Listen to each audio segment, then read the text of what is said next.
about how he, in fact, is deeply concerned about the well-being of our community. Ladies and gentlemen, it's my honor to introduce Jarrod Bernstein.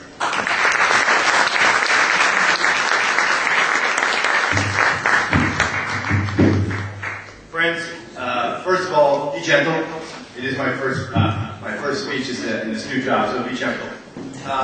Thanks for having me back in my hometown to address the 2011 Agudah Israel Legislative Breakfast. It's a pleasure to be here. And like Rabbi said, my parents and my in-laws had a little bit of a tiff about who was going to get to hold the baby more. Right now, my mother-in-law has him, but my mother gave him up early this morning.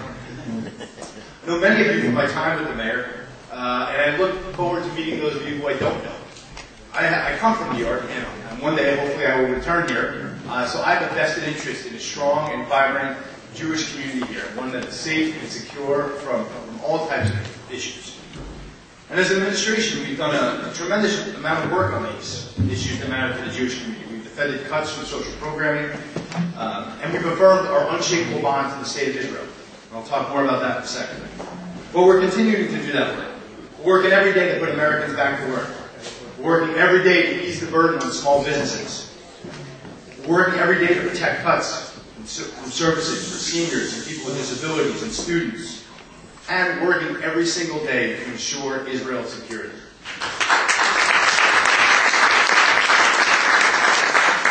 At home, we've protected and continue to defend against cuts to Pell Grants, which are important to rabbinical and yeshiva students. In fact, under this administration, Pell Grants are at their highest levels in history.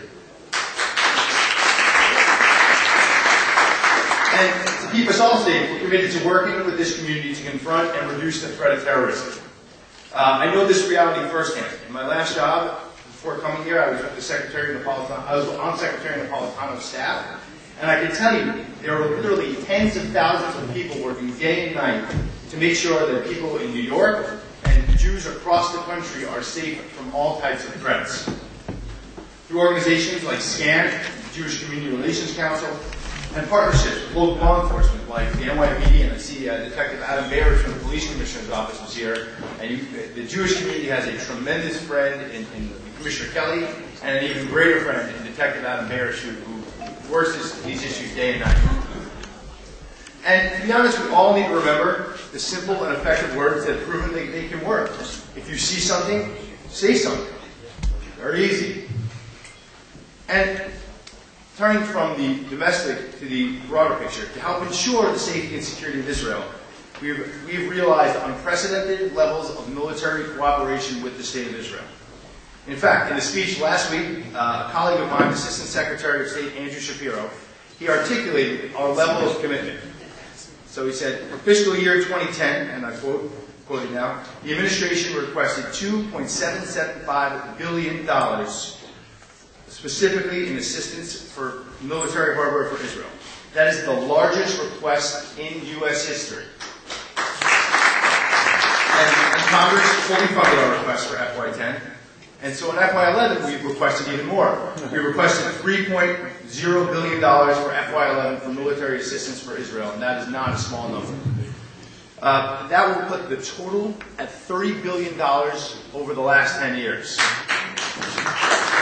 And just to sort of quantify what that assistance means in real terms, we're talking about realization of the Iron Dome missile defense system that will be funded out of this money, and it will be saving Israeli lives from rockets wherever they come from. That is real. That is not just a number, folks. That is a real, live, tangible impact on Israelis' lives.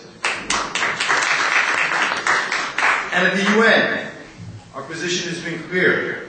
Palestinian membership in UNESCO and other UN specialized agencies is premature. It makes resumption of serious negotiations more difficult, and it clearly has negative consequences for the UN's agencies. We will continue to adhere to the law on this issue. And so, rather than sort of put it in my own words, what I'd like to do is quote from the President's speech, if you guys would indulge me, at the UN in September. I know it received a lot of media attention, but in light of recent events, I think it bears reviewing for a second what the President said when he went to the UN in September. America's commitment, and I'm quoting now, America's commitment to Israel's security is unshakable. and our friendship with Israel is deep and enduring. And so we believe that any lasting peace must acknowledge the very real security concerns that Israel faces every day. Let's be honest. Israel is surrounded by neighbors that have waged repeated wars against it. Israel's citizens have been killed by rockets fired at their homes and suicide bombs on their buses. Israel's children come of age knowing that throughout the region, other children are taught to hate them. Israel, a small country of less than 8 million people, looks out at a world where leaders of much larger nations threaten to wipe it off the map. The Jewish people carry that burden of centuries of exile, persecution, and the fresh memory of knowing 6 million people were killed simply because of who they were. These facts cannot be denied. The Jewish people have forged a successful state in their historic homeland. Israel deserves recognition. Barack Obama.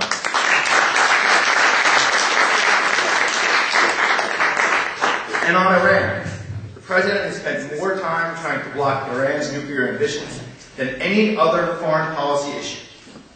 And it's something that he raises every single time he's in a room with a foreign world leader about what more we can be doing.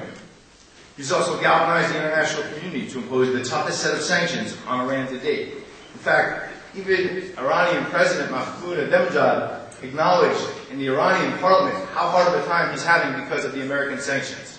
And that is not something that you hear very often in Iran, folks. So friends, we're staying busy.